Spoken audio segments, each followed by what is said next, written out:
What is going on, YouTube? Des the Mass back once again. My pronouns are still they, she. If you've been following along, and you probably have if you've gotten this far, this is Chapter 10 to Employers. Yes, I had to look because my memory's awful sometimes. To Employers is, as it stated, similar to The Family Afterward or Two Wives, but to Employers. My simple warning for y'all who are following along: if you don't know, here's a trigger warning for some mentions of suicide. This chapter starts off really strong in that regard and then kind of levels out. But with no further ado, if you were here last week, we talked about The Family Afterward, and if you were here next time, we will finish the first 164 pages with the last chapter, A Vision for You. Think I'm probably going to include Dr. Bob's Nightmare just because we started off with Bill's story. It only makes sense to do Dr. Bob's story. I will not be touching the rest of the stories in the back. But anyway, if you're following along, that basically means, including this episode, there are 3 more episodes until the end of this season, we'll call it. And then I will read out of the 12 Steps and 12 Traditions book. So, why don't we jump right on into the reading? Chapter 10, to Employers. Among many employers nowadays, we think of one member who has spent much of his life in the world of big business. He has hired and fired hundreds of men. He knows the alcoholic as the employer sees him. His present views ought to prove exceptionally useful to businessmen everywhere. But let him tell you. I was at one time assistant manager of a corporation department employing 6,600 men. One day, my secretary came in saying that Mr. B insisted on speaking with me. I told her to say that I was not interested. I had warned him several times that he had but one more chance. Not long afterward, he had called me from Hartford on 2 successive days, so drunk he could hardly speak. I told him he was through, finally and forever. My secretary returned to say that it was not Mr. B on the phone, it was Mr. B's brother, and he wished to give me a message. I still expected a plea for clemency, but these words came through the receiver. I just wanted to tell you, Paul jumped from a hotel window in Hartford last Saturday. He left us a note saying you were the best boss he ever had, and that you were not to blame in any way. Another time, as I opened a letter which lay on my desk, a newspaper clipping fell out. It was the obituary of one of the best salesmen I ever had. After 2 weeks of drinking, he had placed his toe on the trigger of a loaded shotgun. The barrel was in his mouth. I had discharged him for drinking 6 weeks before. Still another experience. A woman's voice came faintly over a long distance from Virginia. She wanted to know if her husband's company insurance was still in force. 4 days before, he had hanged himself in his woodshed. I had been obliged to discharge him for drinking, though he was brilliant, alert, and one of the best organizers I have ever known. Here were 3 exceptional men lost to this world because I did not understand alcoholism as I do now. What irony! I became an alcoholic myself. And but for the intervention of an understanding person, I might have followed in their footsteps. My downfall cost the business community unknown thousands of dollars, for it takes real money to train a man for an executive position. This kind of waste goes on unabated. We think the business fabric is shot through with a situation which might be helped by better understanding all around. Nearly every modern employer feels a moral responsibility for the well-being of his help, and he tries to meet these responsibilities. That might not be true in 2026, but, I can understand the hope there. Capitalism and all that. That he has not always done so for the alcoholic is easily understood. To him, the alcoholic has often seemed a fool of the first magnitude. Because of the employee's special ability, or of his own strong personal attachment to him, the employer has sometimes kept such a man at work long beyond a reasonable period. Some employers have tried every known remedy. In only a few instances has there been a lack of patience and tolerance, and we who have imposed on the best of employers can scarcely blame them if they have been short with us. Here, for instance, is a typical example. An officer of one of the largest banking institutions in America knows I no longer drink. One day he told me about an executive of the same bank who, from his description, was undoubtedly alcoholic.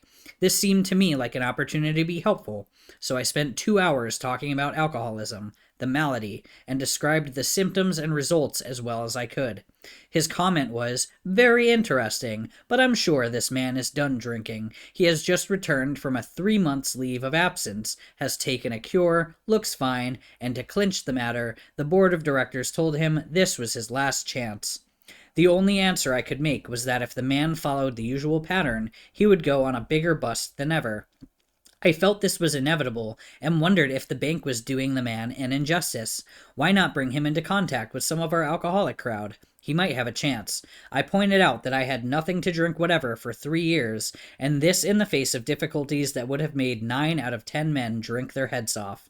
Why not at least afford him an opportunity to hear my story? "Oh no," said my friend, "this chap is either through with liquor or he is minus a job. If he has your willpower and guts, he will make the grade." I wanted to throw up my hands in discouragement, for I saw that I had failed to help my banker friend understand. He simply could not believe that his brother executive suffered from a serious illness. There was nothing to do but wait. Presently, the man did slip and was fired. Following his discharge, we contacted him. Without much ado, he accepted the principles and procedure that had helped us. He is undoubtedly on the road to recovery. To me, this incident illustrates lack of understanding as to what really ails the alcoholic, and lack of knowledge as to what part employers might profitably take in salvaging their sick employees. If you desire to help, it might be well to disregard your own drinking or lack of it. Whether you are a hard drinker, a moderate drinker, or a teetotaler, you may have some pretty strong opinions, perhaps prejudices. Those who drink moderately may be more annoyed with an alcoholic than a total abstainer would be. Drinking occasionally and understanding your own reactions, it is possible for you to become quite sure of many things which, so far as the alcoholic is concerned, are not always so. As a moderate drinker, you can take your liquor or leave it alone. Whenever you want to, you control your drinking. Of an evening, you can go on a mild bender, get up in the morning, shake your head, and go to business. To you, liquor is no real problem. You cannot see why it should be to anyone else, save the spineless and stupid. When dealing with an alcoholic, there may be a natural annoyance that a man could be so weak, stupid, and irresponsible. Even when you understand the malady better, you may feel this feeling rising. A look at the alcoholic in your organization is many times illuminating. Is he not usually brilliant, fast-thinking, imaginative, and likable? When sober, does he not work hard and have a knack of getting things done? If he had these qualities and did not drink, would he be worth retaining? Should he have the same consideration as other ailing employees? Is he worth salvaging? If your decision is yes, whether the reason be humanitarian or business or both, then the following suggestions may be helpful. Can you discard the feeling that you are dealing only with habit, with stubbornness, or a weak will? If this presents difficulty, rereading chapters 2 and 3, where the alcoholic sickness is discussed at length, might be worthwhile. You, as a businessman, want to know the necessities before considering the result. If you concede that your employee is ill, can he be forgiven for what he has done in the past? Can his past absurdities be forgotten? Can it be appreciated that he has been a victim of crooked thinking, directly caused by the action of alcohol on his brain? I well remember the shock I received when a prominent doctor in Chicago told me of cases where pressure of the spinal fluid actually ruptured the brain. No wonder an alcoholic is strangely irrational. Who wouldn't be with such a fevered brain? Normal drinkers are not so affected, nor can they understand the aberrations of the alcoholic. Your man has probably been trying to conceal a number of scrapes, perhaps pretty messy ones. They may be disgusting. You may be at a loss to understand how such a seemingly above-board chap could be so involved, but these scrapes can generally be charged, no matter how bad, to the abnormal action of alcohol on his mind. When drinking or getting over about, an alcoholic, sometimes the model of honesty when normal, will do incredible things. Afterward, his revulsion will be terrible. Nearly always, these antics indicate nothing more than temporary conditions. This is not to say that all alcoholics are honest and upright when not drinking. Of course, that isn't so, and such people often may impose upon you. Seeing your attempt to understand and help, some men will try to take advantage of your kindness. If you are sure your man does not want to stop, he may as well be discharged. The sooner the better. You are not doing him a favor by keeping him on. Firing such an individual may prove a blessing to him. It may be just the jolt he needs. I know, in my own particular case, that nothing my company could have done would have stopped me, for, so long as I was able to hold my position, I could not possibly realize how serious my situation was. Had they fired me first, and had they then taken steps to see that I was presented with the solution contained in this book, I might have returned to them 6 months later, a well man. But there are many men who want to stop, and with them you can go far. Your understanding treatment of their cases will pay dividends. Perhaps you have such a man in mind. He wants to quit drinking, and you want to help him, even if it be only a matter of good business. You now know more about alcoholism. You can see that he is mentally and physically sick. You are willing to overlook his past performances. Suppose an approach is made something like this. State that you know about his drinking and that it must stop. You might say you appreciate his abilities, would like to keep him, but cannot if he continues to drink. A firm attitude at this point has helped many of us. Next, he can be assured that you do not intend to lecture, moralize, or condemn, that if this was done formally, it was because of misunderstanding. If possible, express a lack of hard feeling toward him. At this point, it might be well to explain alcoholism, the illness. Say that you believe he is a gravely ill person, with this qualification: being perhaps fatally ill, does he want to get well? You ask because many alcoholics, being warped and drugged, do not want to quit. But does he? Will he take every necessary step, submit to anything to get well, to stop drinking forever? If he says yes, does he really mean it? Or down inside, does he think he is fooling you, and that after rest and treatment he will be able to get away with a few drinks now and then? We believe a man should be thoroughly probed on these points. Be satisfied he is not deceiving himself or you. A few things to keep in mind. They're kind of assuming that the employer in this case is an alcoholic who is a member of AA who understands, or maybe not an alcoholic, but who understands the program of Alcoholics Anonymous enough to say, this is a sick person, I want to help him, so on and so forth. In a lot of companies, they will have HR, of course, and other like wellness sort of programs that you can call and say, I'm struggling with alcoholism or I'm struggling with mental health, and they provide you resources without disclosing to your job, so then you can take sick leave and do what you have to do to get better. This wasn't so in the 1930s, or if it was, it wasn't mainstream, so different circumstances here. But in modern times, most companies do have a hotline you can call and say, I'm struggling with such and such a problem and I need help, and they will give you resources because they want to keep you as an employee. This is assuming that company doesn't have such a thing, but the employer is a person who understands alcoholism as laid out in, Alcoholics Anonymous terms, and is able to talk to an employee very bluntly and just be like, I know you have a problem. Do you want to get well? If so, I can help you. Or I can help you get resources to get your self-help. That sort of thing. Whether you mention this book is a matter for your discretion. If he temporizes and still thinks he can ever drink again, even beer, he might as well be discharged after the next bender, which, if an alcoholic, he is almost certain to have. He should understand that emphatically. Either you are dealing with a man who can and will get well, or you are not. If not, why waste time with him? This may seem severe, but it is usually the best course. I have most of that paragraph highlighted because I'm not an employer, right? I don't oversee anybody. I'm not in a managerial position at this point in my life. I have been in similar situations where I can hire and at least advise to fire people. Point is, I look at that as a kind of deterrent for myself, almost, to the extent that I understand if I mess up my drinking, I need to face a consequence severe enough to get me back into my recovery. And that's going to look different for everybody. So I want to point that out. But what they're saying is either you are dealing with a man who can and will get well, or you are not. If not, why waste time with him? I look at that as a sponsor. I look at that as a member of AA. I look at that a little bit as a substance use counselor. Obviously, if someone comes into treatment and they're just kind of slacking off, I'm not going to be like, screw you, go get high, that sort of thing. I wouldn't ever do that in a clinical setting. I'm putting that out there right now.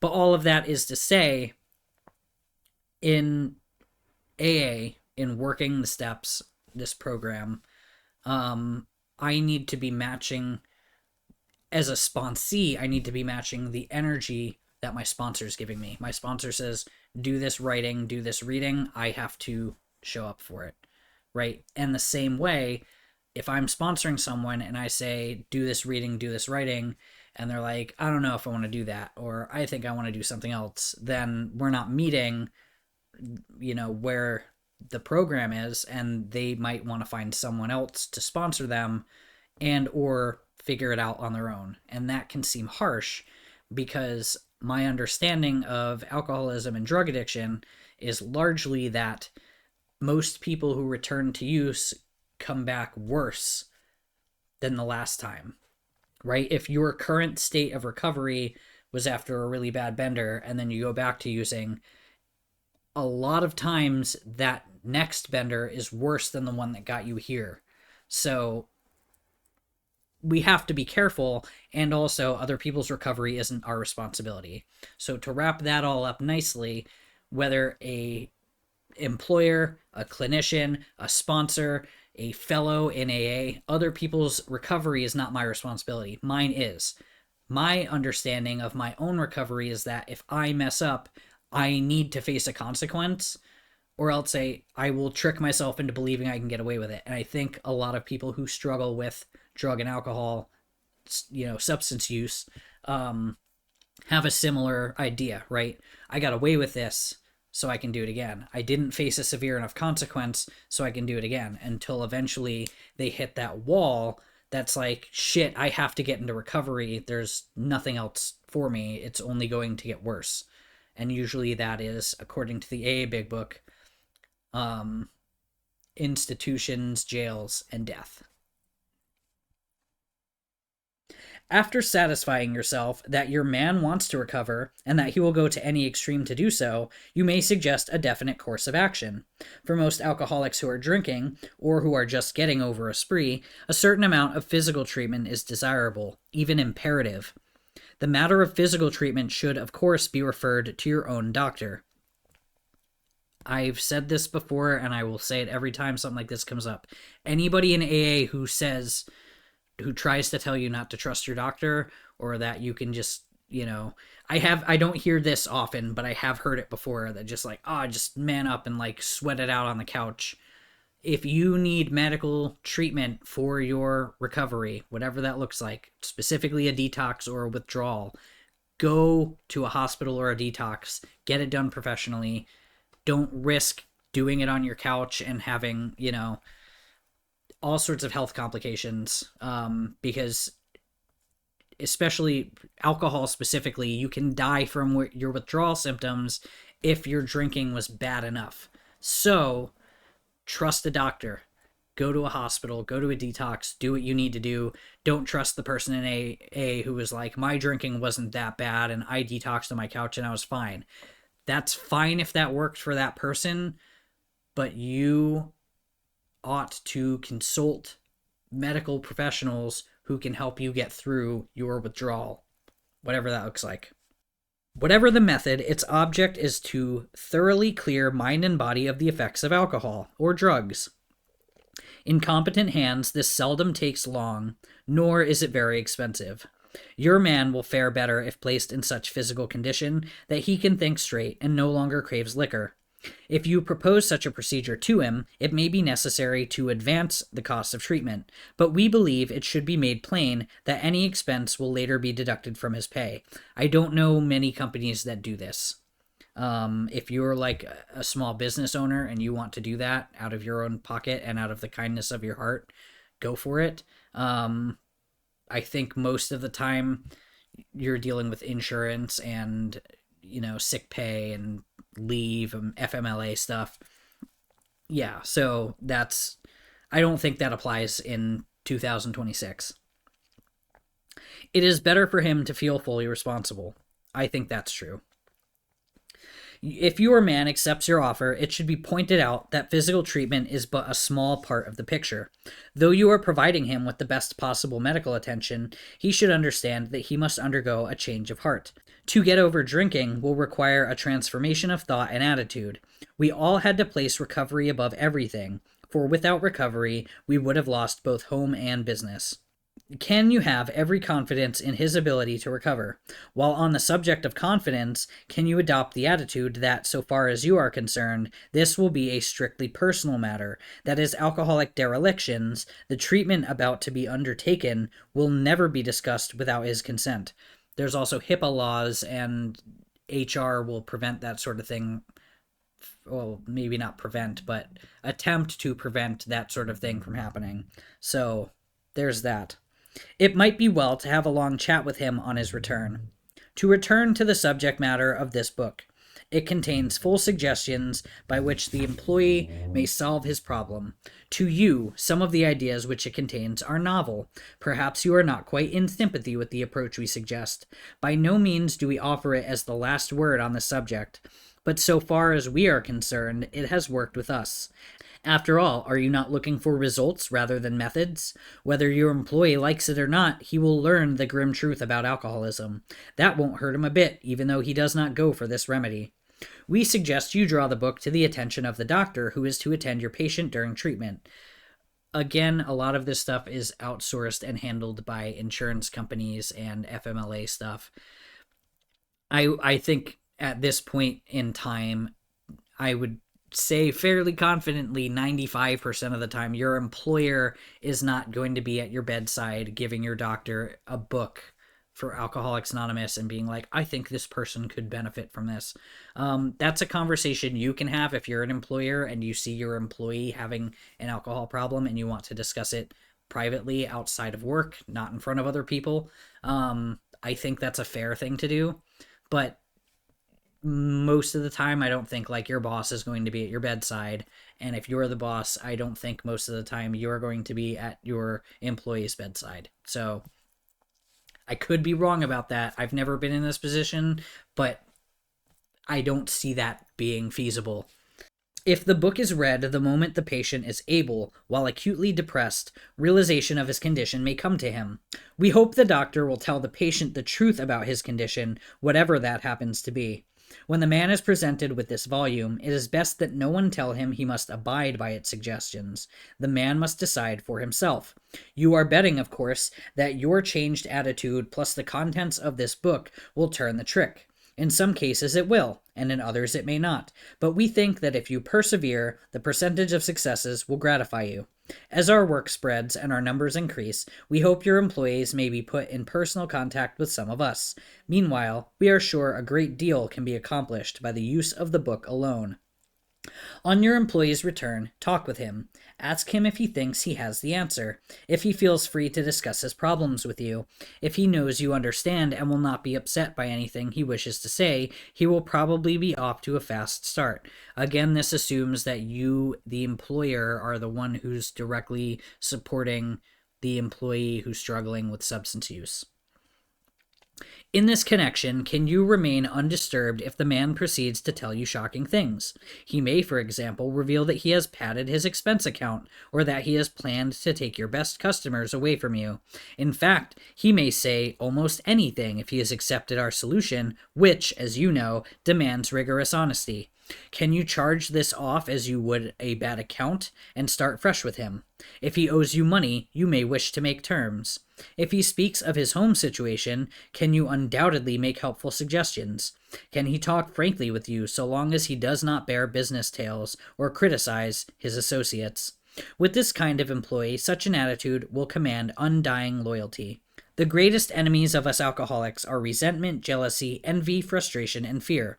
Wherever men are gathered together in business, there will be rivalries, and, arising out of these, a certain amount of office politics. Sometimes we alcoholics have an idea that people are trying to pull us down. Often this is not so at all, but sometimes our drinking will be used politically. One instance comes to mind in which a malicious individual was always making friendly little jokes about an alcoholic's drinking exploits. In this way, he was slyly carrying tales. In another case, an alcoholic was sent to a hospital for treatment. Only a few knew of it at first, but within a short time, it was billboarded throughout the entire company. Naturally, this sort of thing decreased the man's chance of recovery. The employer can many times protect the victim from this kind of talk. The employer cannot play favorites, but he can always defend a man from needless provocation and unfair criticism. As a class, alcoholics are energetic people. They work hard and they play hard. Your man should be on his mettle to make good. Being somewhat weakened and faced with physical and mental readjustment to a life which knows no alcohol, he may overdo. You may have to curb his desire to work 16 hours a day. You may need to encourage him to play once in a while. He may wish to do a lot for other alcoholics, and something of the sort may come up during business hours. A reasonable amount of latitude will be helpful. This work is necessary to maintain his sobriety. After your man has gone along without drinking for a few months, you may be able to make use of his services with other employees who are giving you the alcoholic runaround, provided, of course, they are willing to have a third party in the picture. This assumes alcoholic employee A and the employer have a conversation about that employee A's willingness to help other employees, his coworkers, if they're in that without sacrificing employee A's anonymity, right? Because for you as an employer just be like, oh, well, Jim got sober, he'll help you figure it out. You've just outed that person as an alcoholic to someone, to employee B who might not know that Jim had an alcohol problem, as an example. So we don't want to do that. Again, there's like laws, there's ethics, and there's the anonymity of the program all taking shape. An alcoholic who has recovered but holds a relatively unimportant job can talk to a man with a better position.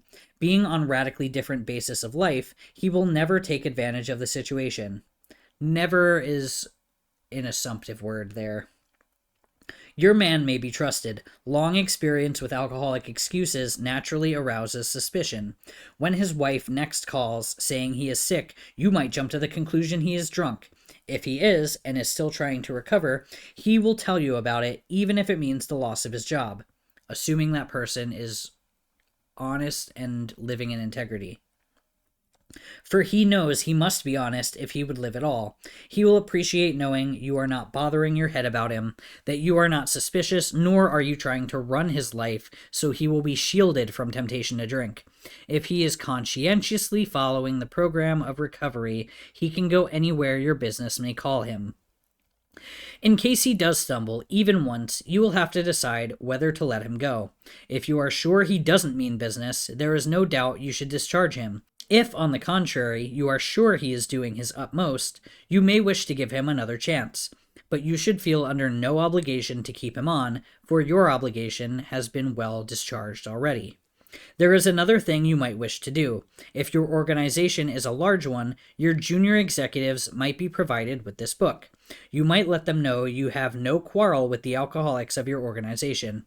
These juniors are often in a difficult position.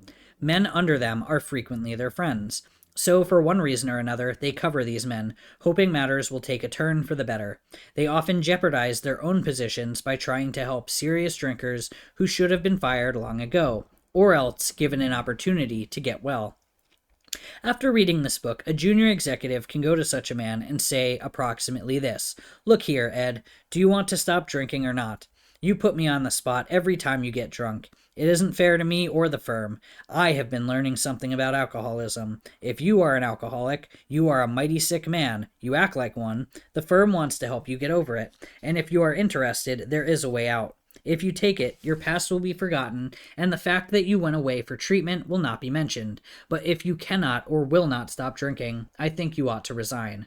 I think that's really reasonable. Again, I don't know how realistic it is for like me, the CEO, to tell my entire board or juniors, hey, read the book Alcoholics Anonymous, and if any of our employees are struggling with alcohol, go to them and have a talk about it. Because my personal experience is that I connect more with people who are in recovery, who've struggled with alcoholism, than I would with just like if someone came out and he's like, I read the book Alcoholics Anonymous and I think you might have a problem. I might be resistant to that if they don't themselves have a problem, especially if that person is my boss or my superior in some way. Your junior executive may not agree with the contents of our book. He need not, and often should not, show it to his alcoholic prospect, but at least he will understand the problem and will no longer be misled by ordinary promises. He will be able to take a position with such a man which is eminently fair and square. He will have no further reason for covering up an alcoholic employee. It boils right down to this. No man should be fired just because he is alcoholic. If he wants to stop, he should be afforded a real chance. If he cannot or does not want to stop, he should be discharged. The exceptions are few. We think this method of approach will accomplish several things. It will permit the rehabilitation of good men. At the same time, you will feel no reluctance to rid yourself of those who cannot or will not stop. Alcoholism may be causing your organization considerable damage in its waste of time, men, and reputation. We hope our suggestions will help you plug up this sometimes serious leak. We think we are sensible when we urge that you stop this waste and give your worthwhile man a chance. The other day, an approach was made to the vice president of a large industrial concern. He remarked, I'm mighty glad you fellows got over your drinking, but the policy of this company is not to interfere with the habits of our employees. If a man drinks so much that his job suffers, we fire him. I don't see how you can be of any help to us, for, as you see, we don't have any alcoholic problem. This same company spends millions for research every year. Their cost of production is figured to a fine decimal point. They have recreational facilities. There is company insurance. There is a real interest, both humanitarian and business, in the well-being of employees, but alcoholism, well, they just don't believe they have it. Perhaps this is a typical attitude. We, who have collectively seen a great deal of business life, at least from the alcoholic angle, had to smile at this gentle man's sincere opinion. He might be shocked if he knew how much alcoholism is costing his organization a year. That company may harbor many actual or potential alcoholics. We believe that managers of large enterprises often have little idea how prevalent this problem is. Even if you feel your organization has no alcoholic problem, it might pay to take another look down the line. You may make some interesting discoveries. Of course, this chapter refers to alcoholics, sick people, deranged men. What our friend, the vice president, had in mind was the habitual or whoopee drinker. As to them, his policy is undoubtedly sound, but he did not distinguish between such people and the alcoholic. It is not to be expected that an alcoholic employee will receive a disproportionate amount of time and attention. He should not be made a favorite. The right kind of man, the kind who recovers, will not want this sort of thing. He will not impose. Far from it. He will work like the devil and thank you to his dying day. Today I own a little company. There are 2 alcoholic employees who produce as much as 5 normal salesmen. But why not? They have a new attitude, and they have been saved from a living death. I have enjoyed every moment spent in getting them straightened out. Asterisk. See Appendix 6. We shall be happy to hear from you if we can be of help. Appendix 6. How to get in touch with AA. In the United States and Canada, most towns and cities have AA groups. In such places, AA can be located through the local telephone directory, newspaper office, or police station, or by contacting local priests or ministers. In large cities, groups often maintain local offices where alcoholics or their families may arrange for interviews or hospitalization. These so-called intergroup associations are found under the listing AA or Alcoholics Anonymous in telephone directories. At New York, USA, Alcoholics Anonymous maintains its International Service Center. The General Service Board of AA, the trustees, administers AA's General Service Office, AA World Services, Inc., and our monthly magazine, the AA Grapevine. If you cannot find AA in your locality, visit our website, www.aa.org. or a letter addressed to Alcoholics Anonymous, Box 459, Grand Central Station, New York, New York, 10163, USA, will receive a prompt reply from this World Center referring you to the nearest AA group. If there is none nearby, you will be invited to carry on a correspondence which will do much to ensure your sobriety, no matter how isolated you are. Should you be the relative or friend of an alcoholic who shows no immediate interest in AA, it is suggested that you write the Al-Anon Family Groups, Inc., 1600 Corporate Landing Parkway, Virginia Beach, Virginia, 23454-5617, USA. This is a world clearinghouse for the Al-Anon family groups, composed largely of the wives, husbands, and friends of AA members. This headquarters will give the location of the nearest family group and will, if you wish, correspond with you about your special problems. So that was two employers and Appendix 6 for flavor, basically, because the asterisk brought me there. Yeah, I mean, we live in a society, Joker paint, that is largely influenced by capitalism. And while we live in a society dominated by capitalism, not even influenced by it, dominated by capitalism, a lot of times that conversation might have to come up. Do we keep this person, or is it costing us time, money, and effort that we don't have? And I think that this chapter can be applied broadly to a lot of areas of our lives, right? Like, if I'm sponsoring someone, am I constantly spending time, energy, my money, whether that's bus fare or car rides or, meeting at a coffee shop and whatever else, on someone who doesn't really want recovery? I need to consider these things. But also, I've never been in a position where I'm the alcoholic employer of someone who is an alcoholic. The closest I've come to that was me and a friend of mine. We were coworkers who became friends. I was sober, but not actively in AA, because this happened here in San Francisco before I got back into AA. They were in the middle of their relapse, essentially, and we talked a lot about 12-step stuff, because we had both had recovery at a point in our lives.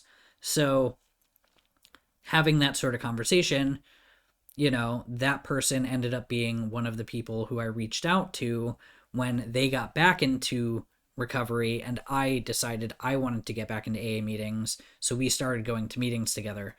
They are doing well in their recovery, and I'm doing much better in mine, not because I was like the supervisor and they were the coworker, but because we had an understanding of the program. We could talk about our problems openly, and then that led us, them to getting sober again and me to getting back into the rooms of AA.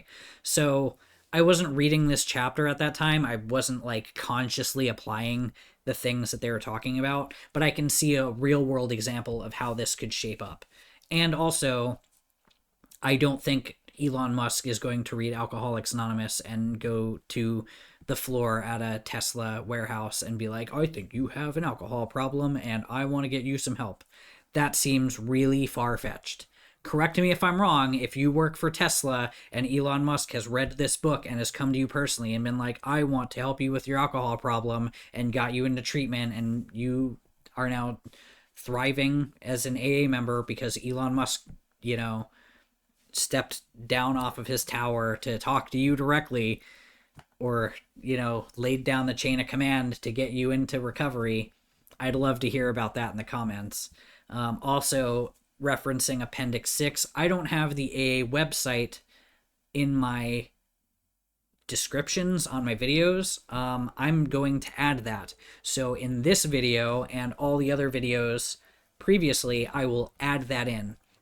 But there are lists, I do this for the description of every video, to multiple different recovery programs, as well as the Wikipedia page talking about different recovery programs, because I didn't want to just, bulk up my entire description with websites.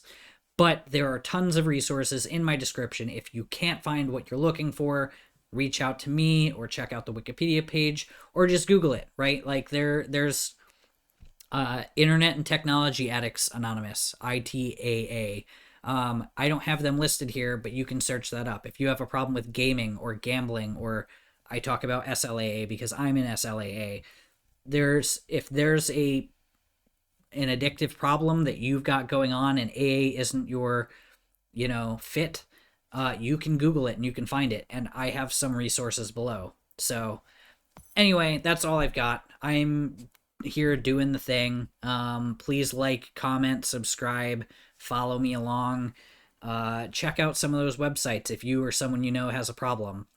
Highly recommend Al-Anon if someone you know has a problem, or if you are a person in recovery who's got your own recovery under enough stability that you're able to say, hey, I want to be more effective in setting boundaries with people in my life who are using, or people who are in early recovery. Anyway, Al-Anon's great, AA is great, NA is great. All of these programs are great. They all do slightly different things and accomplish the same sort of goal, which is getting people into recovery who really need it. So if you're someone who needs recovery, I'm so glad that you're trying to find a path. I hope that you continue moving forward. I hope that you find my videos useful, that reading this book is useful or inspiring. I hope that my talks about politics and religion, because I'm a Satanist, and how I've been managing this program through that lens, I hope all of that is helpful. And if it's not, there are other creators who are doing similar things. I'm sure you find what works for you, and that's that. I've got, nothing but hope for anybody who needs recovery, whatever that looks like for them. Links in the description. I'll say that the last time. Links in the description. I've got Smart, I've got Dharma, I've got Refuge, I've got Pagans in Recovery. I even have Satanic Temple Sober Faction, and I don't even fuck with those guys anymore. But if you do, tell them Desi sent you. Don't do that. Point is, if you need recovery, there's a way to do it. You can find it. And I'm here to support you in any way that I can. I am not just a talking head on a YouTube channel. I mean, I kind of am, but I'm here to talk, right? I'm a small enough channel that I take time to respond to comments. So if you comment and you say that you need help, I will reach back out to you. I absolutely will. I promise you that. I can't promise that if, tomorrow I end up with 10,000 subscribers and millions of views. But for the time being, I have time. I will respond. Anyway, I'm gonna get off my soapbox here. Again, if you like what you see and you like what you hear and you appreciate my reading of the AA Big Book and my dissecting of things, political, spiritual, whatever else, please like, comment, subscribe, be involved in the conversation. If you know someone who's struggling and you think that they would like my style, put them onto the channel, if nothing else, they'll think I'm just a goofball who, maybe that'll turn some gears in their head. But anyway, I'm going to be here doing this. Next week, we will read Vision for You. It's one of my favorite chapters, not for the cliche reasons, but it's a really good chapter. So we will be reading that. And yeah, that's kind of all I got. This has been Des the Mess. My pronouns are still they, she. This was 2 employers out of the Alcoholics Anonymous Big Book. Keep coming back. I will see you the next time. Hail yourselves.